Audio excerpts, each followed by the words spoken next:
So first one is successful trading can be modeled and taught to other people.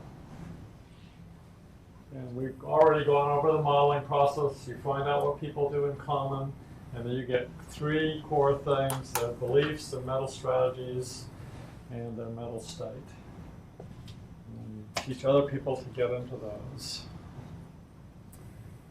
Learning to trade well requires as much education and training, in my opinion at least, as any other profession. So people go into engineering or medicine or who knows what and spend many, many years training how to, or learning how to do it, and then they take all their money that they've earned that way and go open an account and expect to do well. And I think that's a good one for laughter yoga.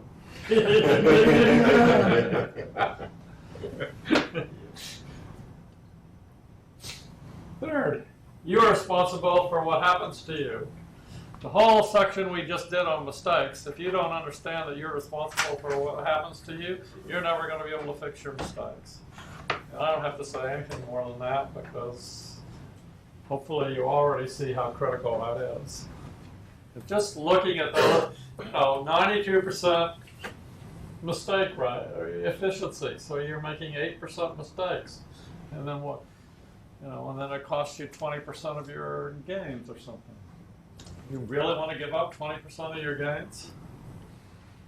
So this is for all of you watching the video who don't think psychology is important, and you're wondering why you watched all these videos. If you just get this part, it's really critical. You're trading some system that we've taught you, and you start making mistakes all over the place because you're not following the rules. It could cost you a lot. So in order to accomplish that, you must know your values, your personal strengths and weaknesses, your parts, your beliefs for each part, your trading edges and weaknesses.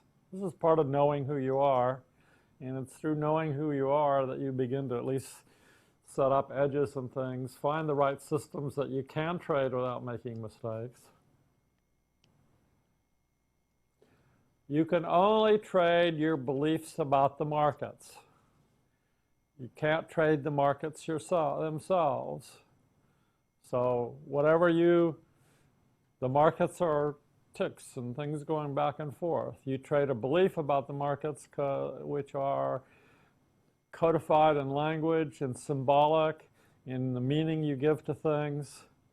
And a good example of that was Kim's dialogue with RJ on how could you possibly have a 3R mistake? That seems unrealistic. Well, that was the meaning he gave to that.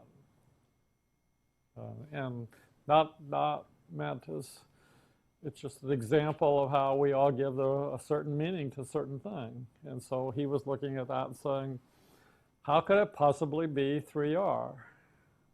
And all you have to do is get out of one trade early. That's a 20R trade, and you make half an R on it. So, and here's what's interesting is I might be writing another book, I don't know, that has to do with various people in the financial field and the beliefs they have about trading, prior to learning THARPthink. So, and it's really kind of fascinating. So you take a futures broker or an equities broker or a money manager who a financial planner who manages money, or any of these other people, and all the things they're taught. It's certainly not the same as what we're teaching here, and you see that their world is totally different. They're trading their beliefs. If that happens, that will be an interesting book if it happens. This is a sales pitch for a book that doesn't exist. System development is 100% beliefs, mental states, and mental strategies, which is what we talked about for modeling anything. You need the three ingredients, and those, in my opinion, are all psychological things.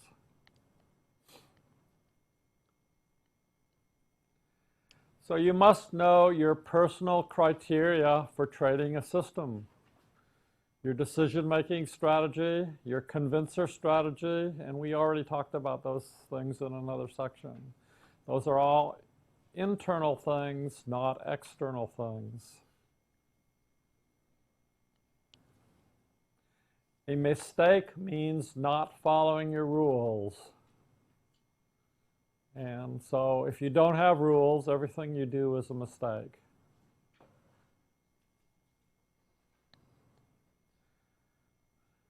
This came up earlier in the discussion. It's much better to trade a moderate SQN system that fits you, that you won't make mistakes in, than a high SQN system that doesn't fit you, that will, because it doesn't fit you, will cause you to make lots of mistakes.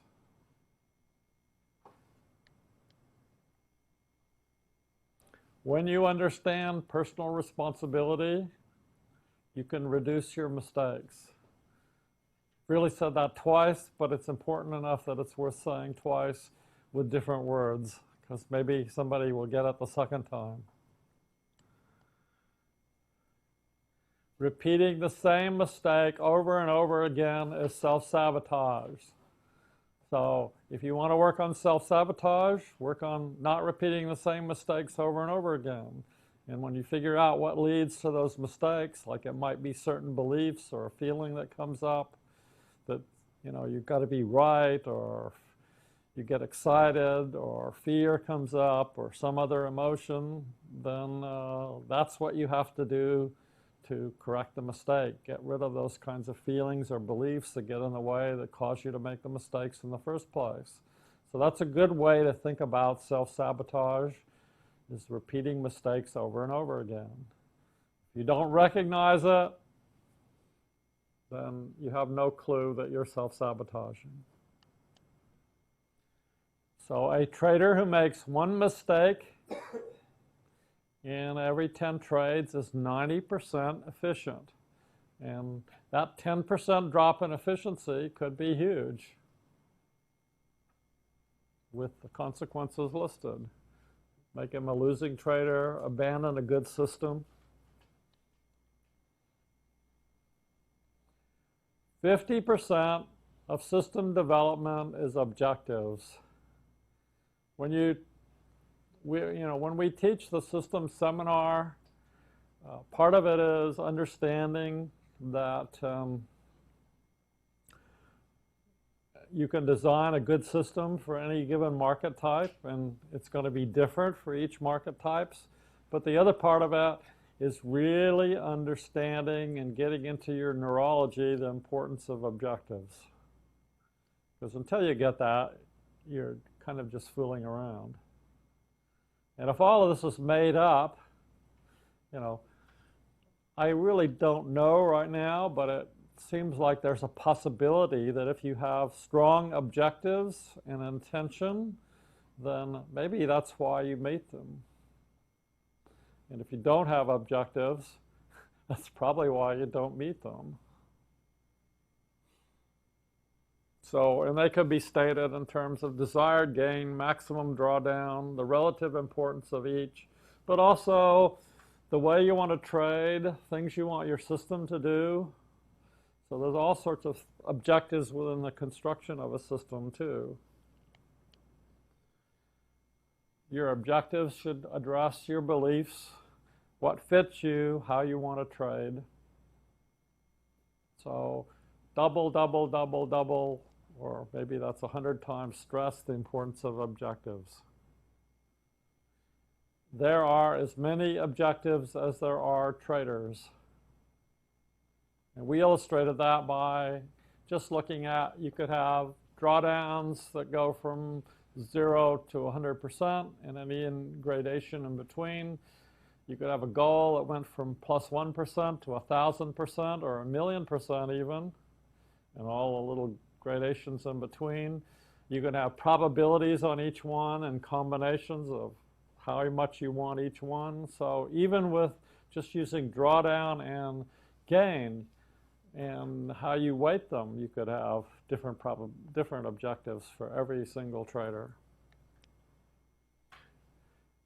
You meet your objectives through position sizing. I can't state that enough. You meet your objectives through position sizing.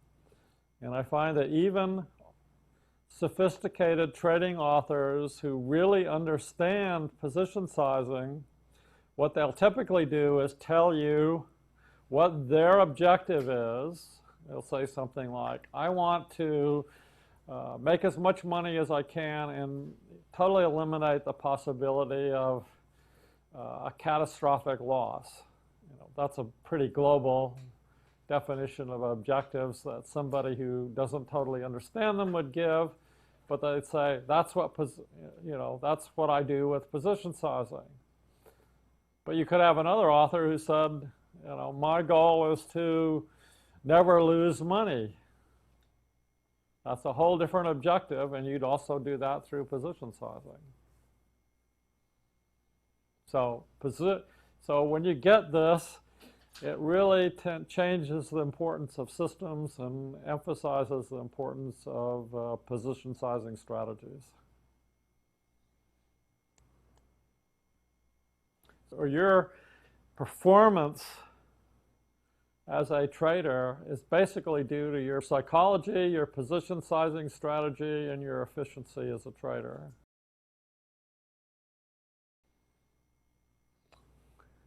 One we haven't talked about, but you really need to know your mission in life and your purpose and incorporate that into your trading. People who take Libby's course through the Super Trader program seem to get that because it's covered in one of the days. And getting that seems to be super, super important to functioning effectively. Because when you know your mission and purpose, it really becomes significant. I get the comment every once in a while of, if Van is so good, why does he not trade and do all this education stuff? Well, there's a big presupposition there that A, money is all important, that the best way to make money is through trading, and that is one's mission. Maybe it's the mission of the person who made a statement like that, but what if your mission is like mine, and it's transformation? So my goal is met, for example, if everyone watching this video and everyone here makes some major transformations, and it changes your life. And I get a lot of real personal satisfaction over hearing all of the things people do to change their lives going through our program. So that's what it's all about. You've got some particular purpose or mission in life, and when you understand that and incorporate it into your trading, you're going to do much better. I think it just sort of gives a juice or something really special to trading when you do that. And then it might be you decide, oh, I shouldn't be trading because my purpose is something else. This is another one. We didn't cover this here, but you need to know your financial freedom number. Your financial freedom number, we used to do an Infinite Wealth seminar. In the Infinite Wealth seminar, we'd give you all kinds of strategies for doing this. But your financial freedom number, first thing you do is you look at your monthly expenses.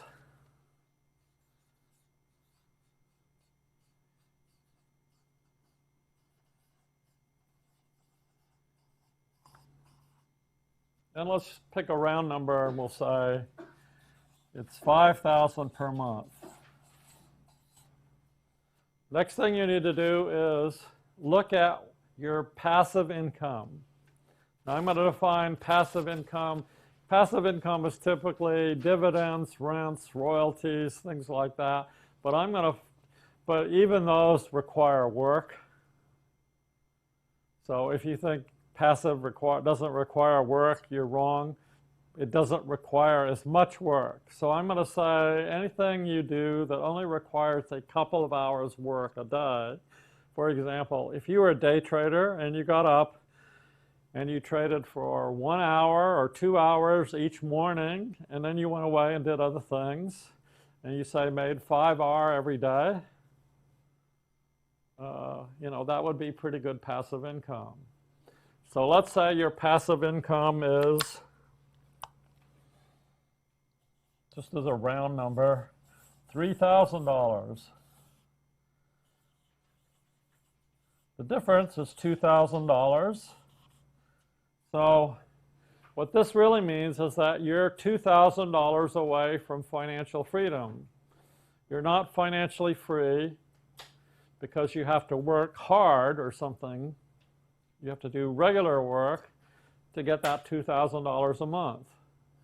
So when you get to the point where all of the stuff that you do only requires a couple of hours of work, then you're financially free. You always have to manage that money to make sure it doesn't disappear.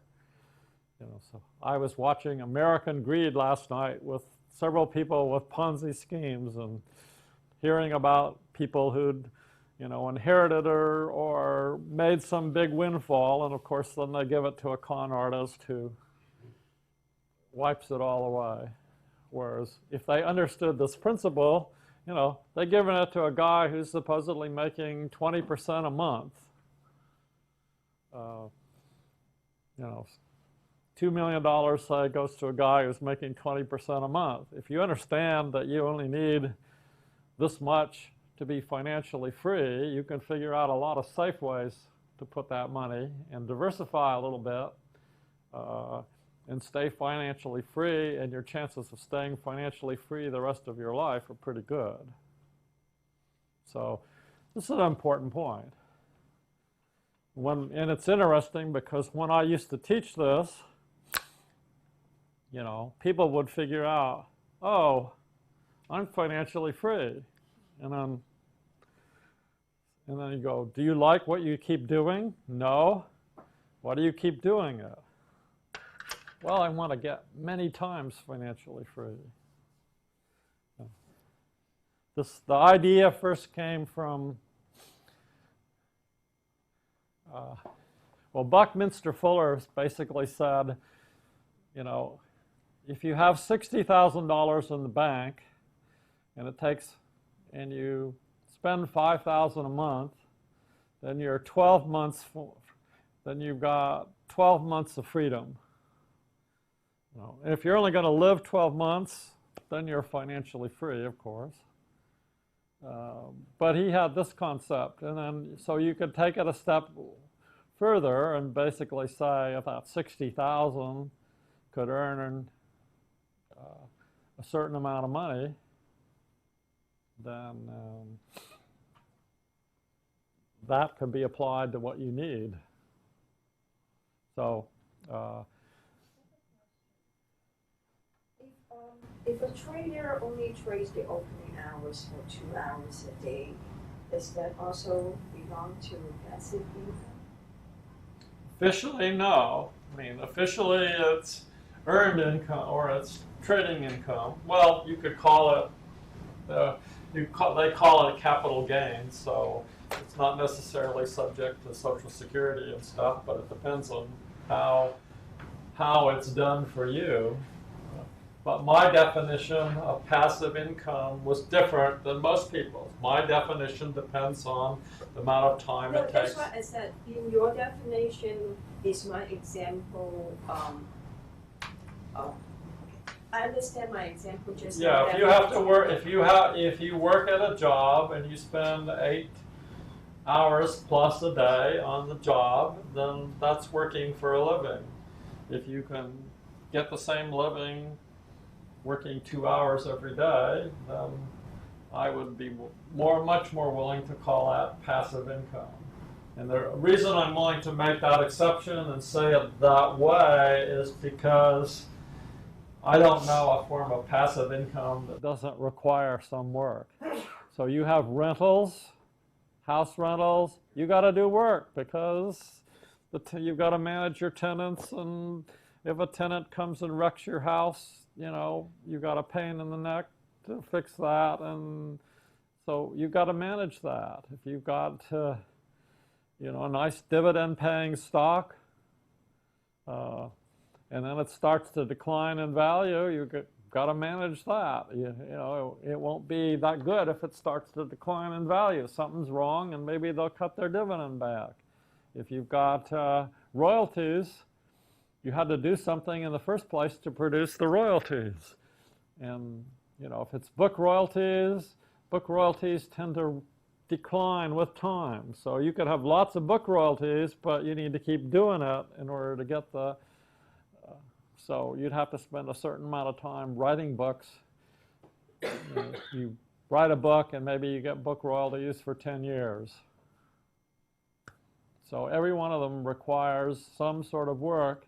So I just say anything that requires a little bit of work compared to normal things is you can call passive income.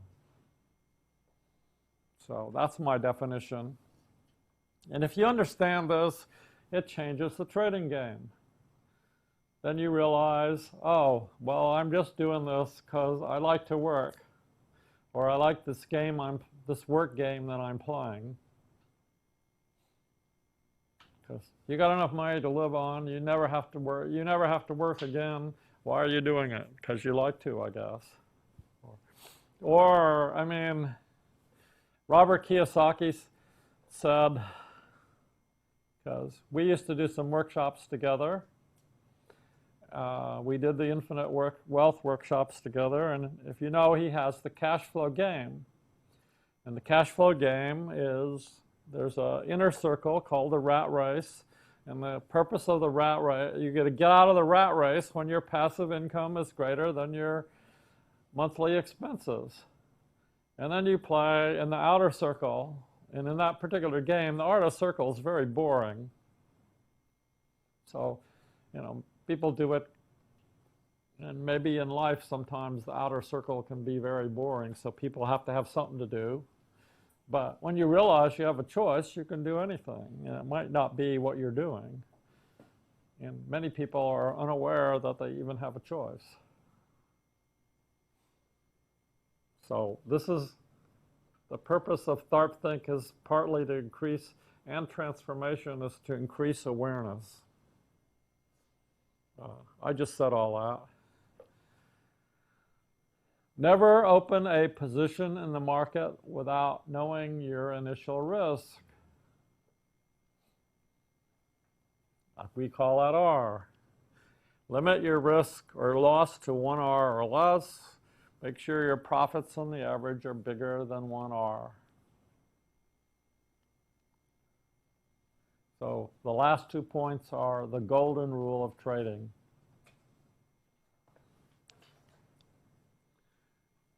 A trading system is a distribution of R multiples. That's a good way of, in my opinion, of thinking about it. You begin to think about it in a statistical sort of way. And if you don't think of it that way, it's hard to, I think it becomes much harder to think of trading statistically. And statistics and probabilities make it a different game. Yes? I have a question about 21 and 22, and specifically in regards to development of trading systems. I've been looking at some systems that have got decent SQNs, like BOV2, and positive expectancy, and they've got more winners than losers, but the losers are bigger than the winners. Does that violate 21 and 22? A little bit, but expectancy is expectancy, and every belief has some utility in a certain context. And you're just saying, I like this other belief better, maybe it's more useful. Well, I'm just curious about. That was actually one of the. I have 2 staff members who are doing research who say entry's not important. Win rate's not important. Risk-reward ratio is not important. Only position sizing and market type, and that's all that's important. They're trying to take TharpThink to a new level. And they're entitled to their beliefs, although it's not necessarily TharpThink because they haven't proven to me that their beliefs are useful yet. They're trying to convince me they can make 200% a year, so we'll see. When you understand 23, you should be able to envision the R multiple distribution of any trading system. So I used to go to these trading conventions, and I'd listen to some of the speakers talk about their latest invention. So when I wasn't speaking, I'd just go in and sit on the other speakers. And I pretty much got to the place where, you know, if the person actually had a legitimate trading system, I could pretty much visualize the R multiple distribution that he was going to get from that.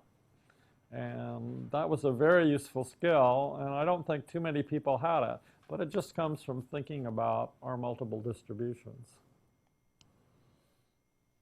So the mean of any distribution of R multiples is its expectancy. It's an easy way of thinking about it. And expectancy is risk adjusted. So when you have R multiples, it's all risk adjusted. So it's just the mean of your R multiple distribution. The mean and standard deviation and the number of trades generated over a specific period of time will tell you the SQN score, which is how good your system is.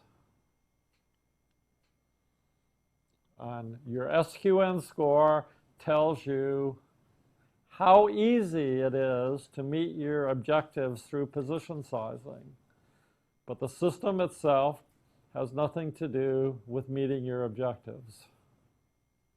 You always meet your objectives through position sizing. So I think I've reinforced that point at least 4 times now.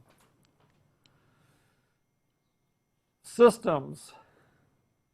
There's an interesting phenomenon because I used to go to lots of talks, and the talks would talk about their system.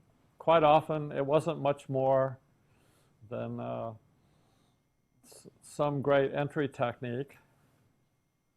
And the system would always be named after the setup, almost the setups, or maybe a little bit of the entry. And if you think about it, so one of Ken's systems is or 5 days down. What's that? That's a setup. You have 5 down days. Then you start looking for when you're going to get in. CAN-SLIM. That's an acronym for all of the little things that you're going to do before you get into, you want to look at before you get into that system. Trend following. Trend following means the thing's in a trend. Then you get in for some reason. So systems are named after, in a sense, after their entry, and the entry usually has something to do with prediction, but prediction has nothing to do with trading well. We had plus 12R in that game. There were 6 winners out of 40 trades, and that generated plus 12R. And so 6 trades out of 40, 6 winners out of 40, that means 34 losers out of 40. Prediction has nothing to do with trading well.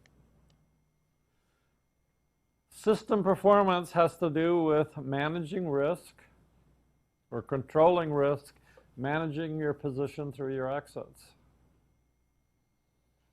So you know you're a pretty good trader if you can randomly get into a trade and manage it somehow so that you lose your shirt.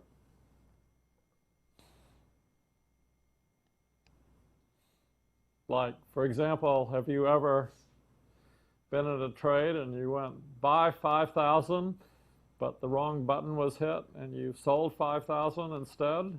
And then you have to then you have to either get out of it immediately or manage it. I have actually made that mistake once or twice, and I usually manage it.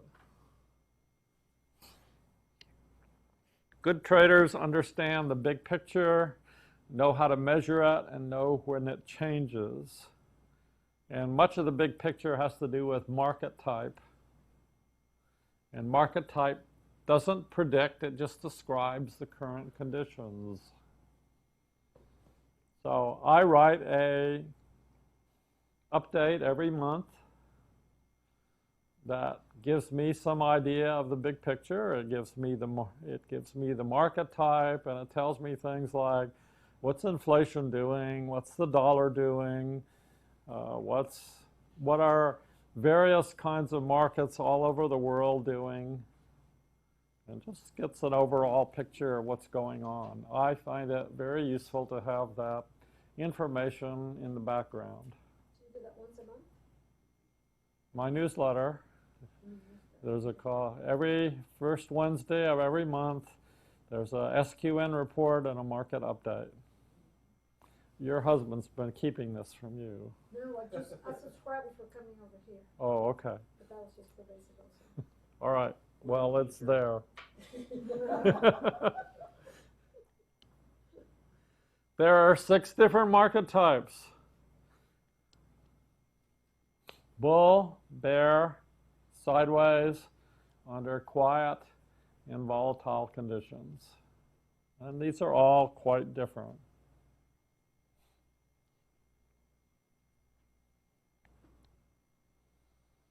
And my recommendation for everybody, if you want to just measure it, you can do a range change percent over 100 period for whatever time period you want. Doesn't take any special skills to do that. You can do it on an Excel spreadsheet and have a regular market type for whatever you want to do, and keep track of it fairly regularly. Now, daily bars are easy because you have an open, low, close that's published all over the place. So you can look at the change, the percent change, or whatever, because I do it on the percent change. So the market type is based, what's the percent change? So instead of, I do SQN scores, but what's the percent change? And then instead of ours, I'm looking at that over 100 days. What's the average percent change each day? But you can take the price 100 days ago and the price today and look at the overall percent, the range change as a percent. And in some ways, the SQN score is nice because it, when it's over 1.6 or less than minus 1.6, that basically says, had you been long or short, it's statistically significant that you would have made nice money over that period of time. If it's much less than that, then chances are you might have been chopped up quite a bit during that period of time. But the range change, I mean, it's a more pure score in the sense that you say, wow, the market's up 2%. I've seen it really recently because we see all these new highs, and you go, goodness, the market's up. It's made 2 new highs in the last month, and it's only up 4% in the last 100 days. To me, that's kind of meaningful, because you'd think the market's making new highs, new all-time highs, so it's never closed at that level before, and you get 2 of those, but over the past 100 days, it's only up 4%. Really think about it, at least in my internal world of illusion, it says that's probably significant.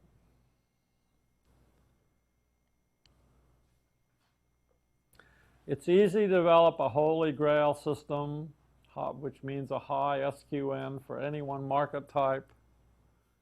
It's insane to expect that system to work in all market types.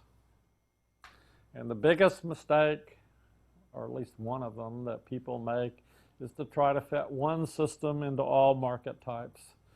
Because eventually the market type changes, they fail, their money disappears, and they probably don't learn that mistake, and they wait till they have some more money and then make the same mistake again.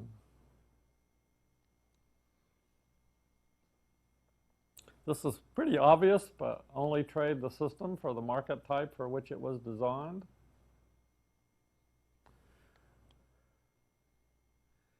And for each market type, you need a large enough sample to estimate what the population is for that system. In other words, a large enough set of R multiples to figure out what your system's going to do under those conditions. It's also nice to do Monte Carlo simulation with your system's R multiple distribution to get a better idea of what's possible just with that distribution in the future. So a good example is the game we played this morning, where we had basically 27 losses in a row.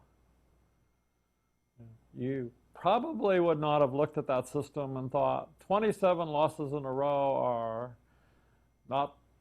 not going to occur. As I said, I've seen 40.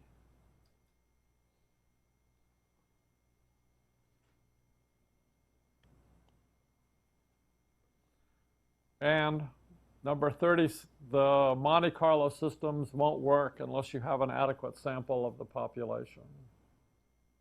If you have a poor sample and you're taking that R multiple distribution and picking out randomly and looking at hundreds of thousands of samples, it's going to be very misleading.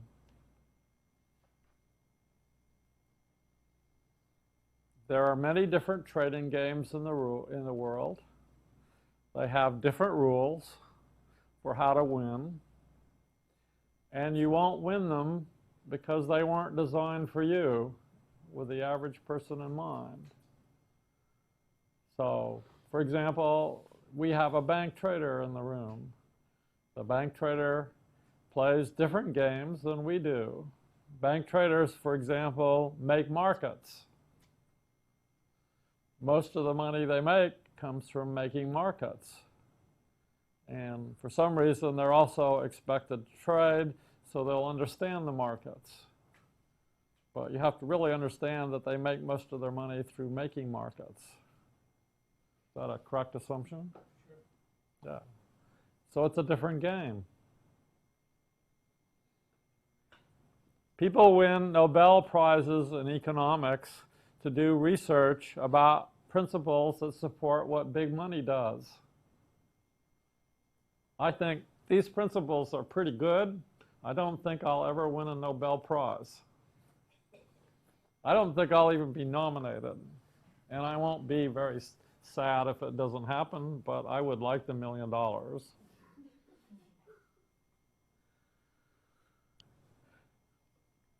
The media and academia know none of this, and they won't teach it to you. One of my favorite stories is I had a plot of land that I really liked, and I wanted to buy. And originally, I was going to buy our office was on a lake, and I wanted the plot of land next to it, and I was going to build my house there. And a dentist owned this plot of land, and apparently he divorced his wife, and he divorced his wife, and he sold off his land to me for enough money so that he could go back to school to get his MBA. He was a dentist, going to get his MBA in school. Why? He wanted to be a trader. And I thought that was a good topic for laughter yoga, but I didn't know it at the time. So he thought you need to go to academia to get an MBA to learn how to trade.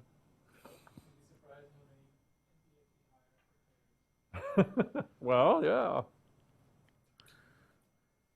So 40 principles. Any questions on those?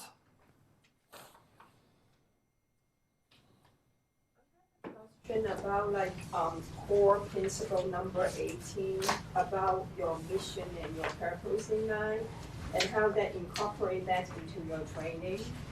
And this has been, I have been thinking about it, especially this year, is a lot of spiritual teachings tell you that you are here this lifetime to love and serve. I do not know how, I really like trading, but I do not see how that's going to serve humanity, and also every time when I win, actually it is someone losing. So how that's going to fit in serving humanity and being loving? Well, I can't specifically talk about your mission. I don't know what it is, but I could talk generally. First, if your mission has a spiritual bent, there's no better way to learn about all your issues than to go into trading, because they'll all come up. So if you want to evolve, go into trading, because it will press your buttons. You'll find all your especially if you're aware. If you're not aware, then it won't help you at all. But if you're very aware of what's going on, you'll find all the things that will press your buttons, and it will be a good place in which to evolve your consciousness. And that's probably one of the reasons you're here, to evolve your consciousness. So that's one thing. Second, whoever takes the losing side of the trade, if they got all kinds of major issues, they were meant to experience those issues. And you're teaching them, you're potentially pressing their buttons so they'll learn their issues. Unless they don't want to learn them, in which case the universe will make it hard, will make it more and more obvious what their issues are. So the losses will be bigger and more painful and all of that sort of thing. Maybe they won't learn at all and they'll lose all their money, in which case they'll be in a depressed state, and then they'll have to worry about dealing with maybe they'll go up and have a discussion with their higher self and say, see what you did, and you didn't learn your lesson at all, and then in a highly evolved state you'll go, oh, I should go back and learn that lesson. Boom. You're back in another body or something. Now, I don't know that that's what happens, but who knows?